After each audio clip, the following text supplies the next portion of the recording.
कभी सोचा है एक ऐसी सिंगर जो 3,000 से ज्यादा सॉन्ग्स गा चुकी हो, 5 नेशनल अवार्ड्स जीत चुकी हो, फिर भी उसे आज तक लगता हो कि उसने अपना बेस्ट काम अभी तक किया ही नहीं। ये कहानी है एक ऐसी आवाज की जो फेम के पीछे नहीं भागी, लेकिन फेम खुद उसके पीछे आ गया। आज के इस एपिसोड में होस्ट राज शामानी बात कर रहे हैं भारत की सबसे पसंदीदा आवाजों में से एक गेस्ट श्रेया घोषाल से। और इस बातचीत में सिर्फ म्यूजिक नहीं, बल्कि स्ट्रगल, सेल्फ डाउट, इंडस्ट्री के सच और लाइफ के गहरे लेसन्स छुपे हुए हैं। श्रेया घोषाल बताती हैं कि उन्होंने कभी स्टारडम का सपना नहीं देखा। उनके लिए फेम कोई अल्टीमेट गोल नहीं था। वो कहती हैं कि स्टारडम एक प्रिविलेज है, लेकिन कभी-कभी ये ट्रैप भी बन सकता है। इसलिए वो अपनी स्टार पावर का इस्तेमाल करके अलग दिखने की कोशिश नहीं करती। उन्हें वीआईपी कल्चर और हायरार्की से हमेशा थोड़ी असहजता रही है। उनके लिए म्यूजिक बस एक गिफ्ट है, एक ऐसा जरिया जिससे वो लोगों को खुशी दे सके। लेकिन यहाँ एक इंटरेस्टिंग बात है, इतनी बड़ी सिंगर होने के बाद भी श्रेया के मन में एक अजीब सा सवाल हमेशा चलता रहता है।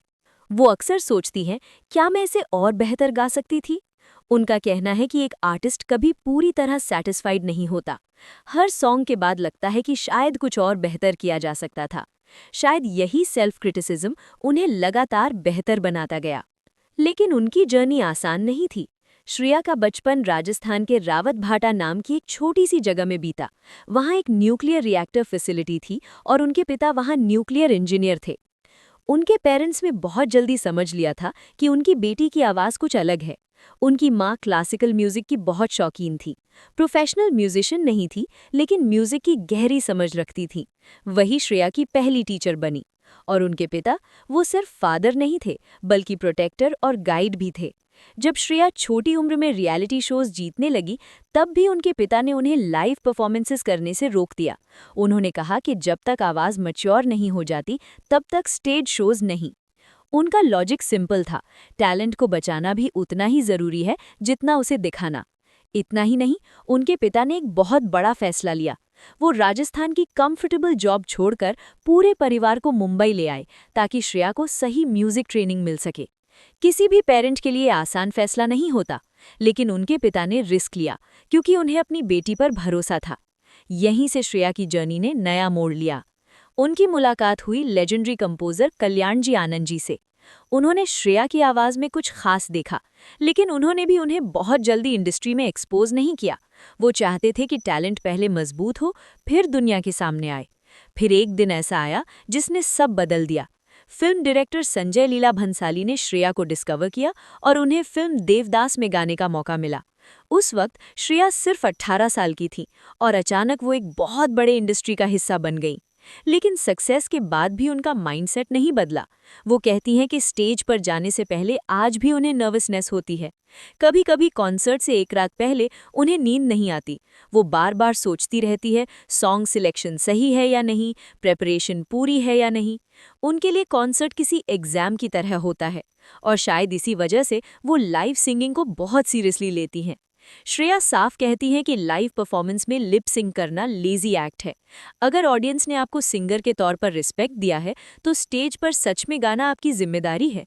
वो मानती हैं कि लाइव शोज परफेक्ट नहीं होते, मिस्टेक्स भी हो सकती हैं, लेकिन वही इम्परफेक्शंस ऑडियंस के साथ असली कनेक्शन बनाते हैं। लेकिन हर आर्टिस्ट की जर्नी में एक मुश्किल दौर जरूर आता है। श्रेया के लिए वो साल था 2013। उस समय म्यूजिक इंडस्ट्री में सिंगर्स के पास प्रॉपर एग्रीमेंट्स भी नहीं होते थे। कई बार सॉन्ग्स रिलीज हो जाते थे, लेकिन सिंगर्स को क्रेडिट या पेमेंट तक नहीं मिलता था। श्रेया बताती हैं कि उस समय उन्हें लगा जैसे वो इंडस्ट्री में इनविजिबल हो गई हैं। कई प्रोजेक्ट्स नहीं थे, एग्रीमेंट्स नहीं थे और सिस्टम पूरी तरह अनफेयर था। लेकिन उसी दौर में कई आर्टिस्ट ने आवाज़ उठाई। धीरे धीरे इंडस्ट्री में रिफॉर्म्स आने लगे, एग्रीमेंट्स और प्रॉपर क्रेडिट सिस्टम शुरू हुआ। यानी कभी-कभी स्ट्रगल ही सिस्टम को बदलने की शुरुआत बनता है। एक और मुश्किल थी जेंडर इनइक्वालिटी। श्रेया कहती है कि इंडिया में फीमेल सिंगर्स के लिए स्पेस बहुत कम है। ग्लोबल म्यूजिक इंडस्ट्री में कई सबसे बड़े आर्टिस्ट्स विमेन हैं, लेकिन इंडिया में मेल डोमिनेटेड सिस्टम अभी भी बहुत स्ट्रांग है। और फीमेल आर्टिस्ट्स पर प्रेशर भी अलग तरह का होता है। उन्हें जल्दी सक्सेस हासिल करने की उम्मीद की जाती है, अक्सर 21 या 22 साल की उम्र तक। लेकिन श्रेया का मानना है कि क्रिएटिविटी की कोई एज लिमिट नहीं होती। उन्होंने कई बार सॉन्ग्स भी रिजेक्ट किए, सिर्फ इसलिए क्योंकि उनके लिरिक्स उन्हें सही नहीं लगे। भले ही वो सॉन्ग्स बड़े हिट्स बन सकते थे, लेकिन उन्होंने अपने वैल्यूज से समझौता नहीं किया।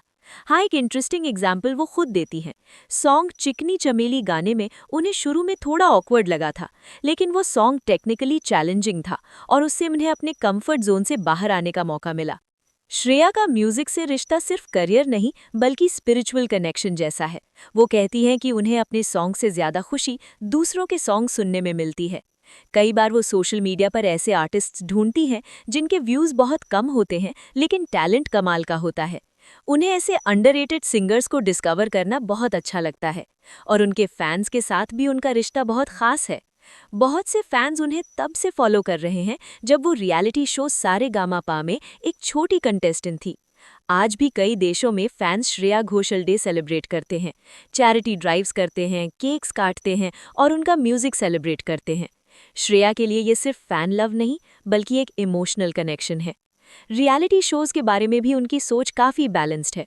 वो मानती हैं कि शोज में कंटेस्टेंट्स की पर्सनल स्टोरीज दिखाई जाती हैं क्योंकि उससे ऑडियंस के साथ इंस्टेंट कनेक्शन बनता है। लेकिन अगर कभी ह्यूमिलिएशन या नेगेटिविटी ज़्यादा हो जाए तो वो ऐसे शो का हिस्सा नहीं बनना चाहेंगी, क्योंकि वो खुद बहुत सेंसिटिव इंसान है और टॉक्सिक एनवायरनमेंट से खुद को बचा कर रखती हैं। उनकी जिंदगी का एक और खूबसूरत पहलू है उनका पर्सनल लाइफ। श्रेया ने अपनी क्लोजेस्ट फ्रेंड से शादी की। वो कहते हैं कि उनके हस्बैंड ही वो इंसान थे जो उनकी मैडनेस समझते थे, उनके म्यूजिक ऑब्सेशन को समझते थे। और जब वो मदर बनी तब उनकी सक्सेस की डेफिनेशन भी बदल गई। अब वो डिसीजंस बहुत जल्दी ले लेती हैं। अगर कोई सॉन्ग उनके मैसेज या वैल्यूज से मैच नहीं करता तो वो उसे करने से मना कर देती हैं। आज भी श्रेया मानती है कि म्यूजिक इंडस्ट्री में कुछ भी परमानेंट नहीं है। हर आर्टिस्ट को रोज मेहनत करनी पड़ती है क्योंकि लिसनर्स की पसंद बदलती रहती है। लेकिन अगर म्यूजिक दिल से बना हो तो वो हमेशा अपना रास्ता बना लेता है। जैसे फिल्म आशिकी 2 के सॉन्ग्स ने पूरे इंडस्ट्री को याद दिला दिया था कि अच्छे सॉन्ग्स अभी भी लोगों के दिल जीत सकते हैं। और अब श्रेया अपनी अपकमिंग अनस्टॉपेबल वर्ल्ड टूर की तैयारी कर रही हैं, जिसमें वो दुनिया भर के करीब 50 सिटीज़ में परफॉर्म करने वाली हैं। लेकिन इतनी अचीवमेंट्स के बाद भी उनकी सोच बहुत सिंपल है। वो कहती हैं कि अगर वो 80 साल की उम्र तक भी हेल्दी रहीं तो शायद वो तब भी म्यूजिक से जुड़ी रहेंगी। शायद स्टेज पर नहीं, लेकिन सुनते हुए, महसूस करते हुए। क्योंकि उनके लिए म्यूजिक सिर्फ प्रोफेशन नहीं बल्कि जिंदगी का हिस्सा है। अगर आपको ये कहानी पसंद आई तो वीडियो को लाइक ज़रूर करें, चैनल को सब्सक्राइब करें और कमेंट्स में बताइए कि अगला कौन सा पॉडकास्ट समरी आप सुनना चाहते हैं। धन्यवाद। Thank you for watching.